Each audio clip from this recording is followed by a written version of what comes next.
മനുഷ്യർ പൊതുവെ അവരുടെ തെറ്റുകൾ ചെയ്തവരോട് ക്ഷമിക്കുന്നതിനേക്കാൾ അത് ഓർത്തുകൊണ്ടിരിക്കുന്നത് ഇഷ്ടപ്പെടുന്നു.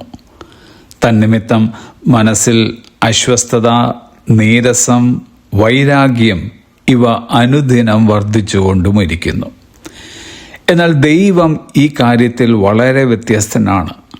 അവിടുത്തെ ഹൃദയം കരുണയിലേക്കും ദയയിലേക്കും എപ്പോഴും ചാഞ്ഞു നിൽക്കുന്നു. തന്നിലേക്ക് തിരിയുന്നവരോട് കരുണ കാണിക്കുന്നതിൽ കർത്താവ് വളരെ സന്തോഷിക്കുന്നു. തിരുവചനം പറയുന്നു, മീഖായുടെ പുസ്തകം 7-ാം അധ്യായം 18-ാം വാക്യം, അകൃത്യം ക്ഷമിക്കുകയും തൻ്റെ അവകാശത്തിൽ ശേഷിപ്പുള്ളവരോട് അതിക്രമം മോചിക്കുകയും ചെയ്യുന്ന നിന്നോട് സമനായ ദൈവം ആരുള്ളൂ? അവൻ എന്നേക്കും കോപം വെച്ചുകൊള്ളുന്നില്ല, ദയയിലല്ലോ അവന് പ്രസാദമുള്ളത്. ഇതിനർത്ഥം നാം ആത്മാർത്ഥമായ അനുതാപത്തോടെ ദൈവസന്നിധിയിൽ വരുമ്പോൾ നമ്മെ കുറ്റം വിധിക്കാൻ ആഗ്രഹിക്കുന്ന ഒരു ന്യായാധിപനെ സമീപിക്കുകയല്ല, പകരം കൃപ നൽകുന്നതിൽ ആനന്ദിക്കുന്ന സ്നേഹനിധിയായ ഒരു പിതാവിൻ്റെ അടുത്തേക്കാണ് നാം അടുത്ത് ചെല്ലുന്നത്. നമ്മുടെ ഈ ഭൂമിയിലെ ബന്ധങ്ങളിലും ദൈവത്തിൻ്റെ ഹൃദയം പ്രതിഫലിപ്പിക്കാൻ ഈ വാക്യം നമ്മെ വെല്ലുവിളിക്കുകയാണ്. ദൈവം നമ്മോട് കരുണ കാട്ടുന്നതിൽ ആനന്ദിക്കുന്നുവെങ്കിൽ നാം ആ കാര്യത്തിൽ എന്തിന് വിമ്മിഷ്ടപ്പെടുന്നു?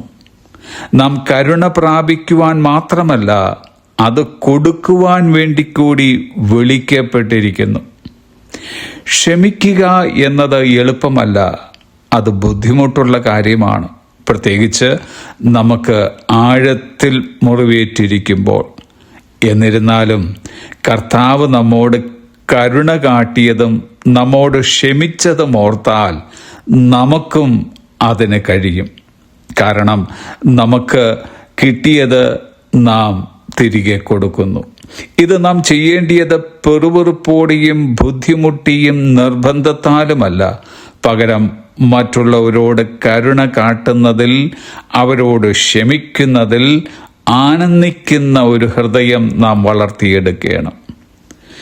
നമ്മുടെ ജീവിതത്തിലൂടെ ക്രിസ്തുവിൻ്റെ സ്വഭാവം നാം പ്രകടമാക്കുമ്പോൾ ബന്ധങ്ങളെ സുഖപ്പെടുത്താൻ നമുക്ക് കഴിയുന്നു.